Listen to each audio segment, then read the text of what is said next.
Good afternoon to all. I'd like to officially open up the City Council meeting. I'm glad to be here with you all today. We are here today to talk about the significant power outage that happened at the end of last year, its effects on companies and residents, and to suggest ways to avoid similar occurrences in the future. Ms. Saranya, will you first call the roll? Certainly, Madam.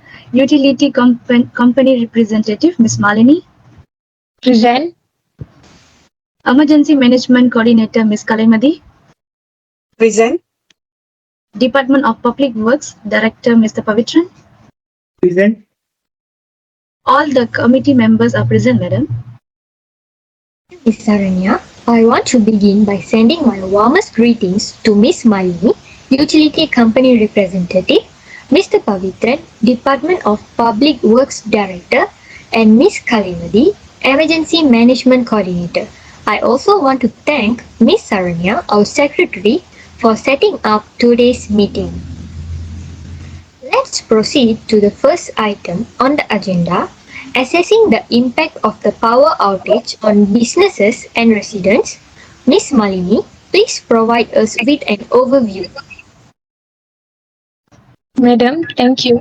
The companies and citizens of our community suffered greatly as a result of the power outage. They were financially lost and personally laid off as a result of a temporary close of many firms.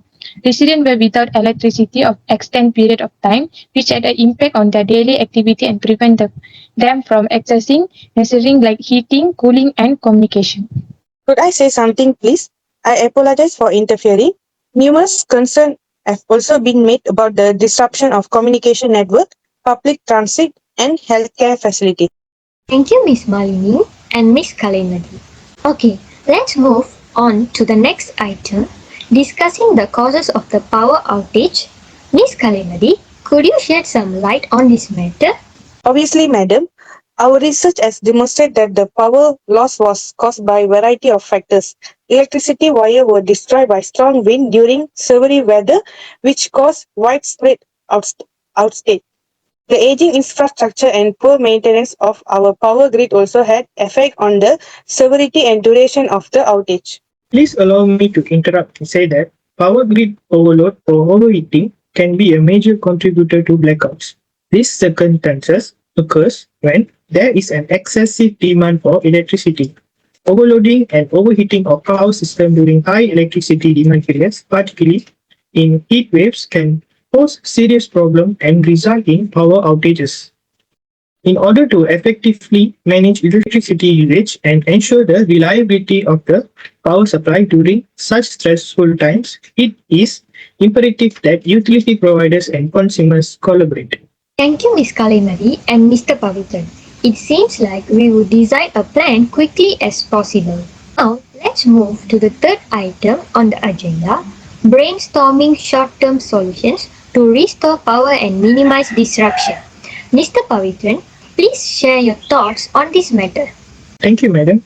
We must prioritize fixing and maintaining the harmed infrastructure and power lines if we want to restore power in the near future. Speed up the process. Cooperation with utility companies and emergency financing may be necessary. Up until the electricity is fully restored, installing temporary power stations and distributing backup generators to crucial facilities might help minimize disturbance. So, how are we going to identify the places of damages? To find and fix specific flaws or damaged infrastructure, we will form rapid assessment teams concentrating on the location with the best chance of speedy restoration. Please allow me to interrupt and say that the setting up generators or portable solar panels can offer instantaneous electricity in crucial locations such as hospital, emergency centers, or crucial infrastructure.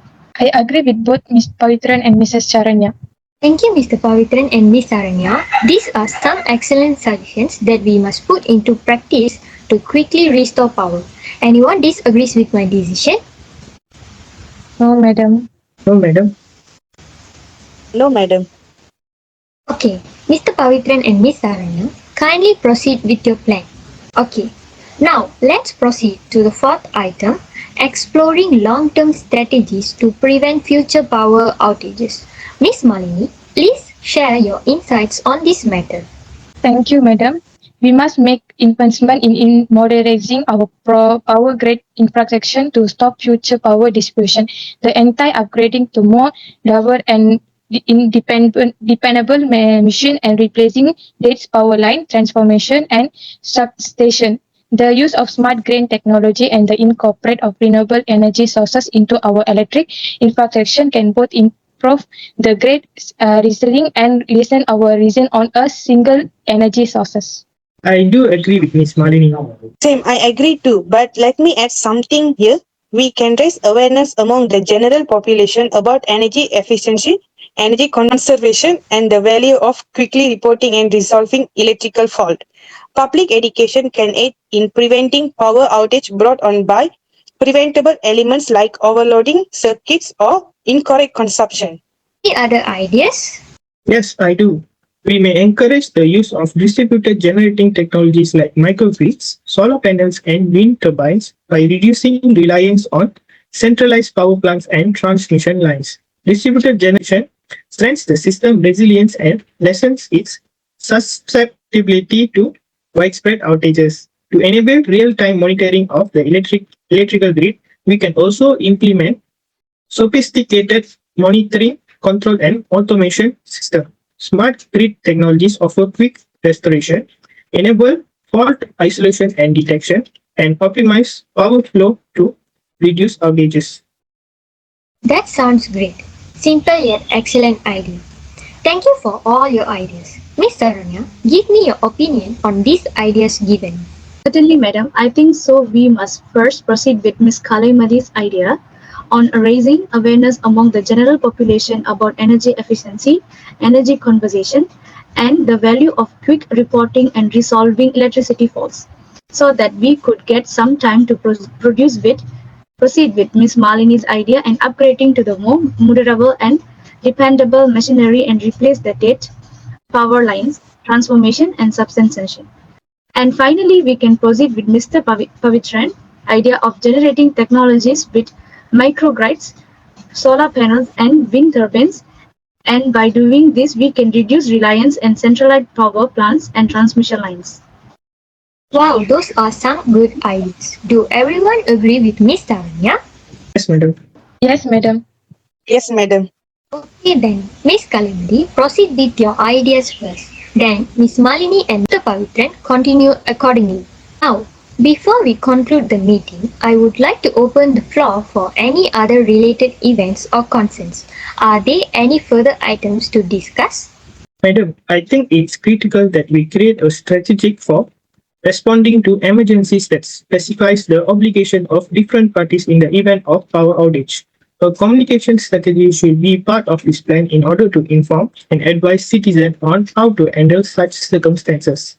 I agree. And in order to spot possible weakness and take proactive measures to rectify them, we should also think about performing routine audits and inspection of our electrical infrastructure.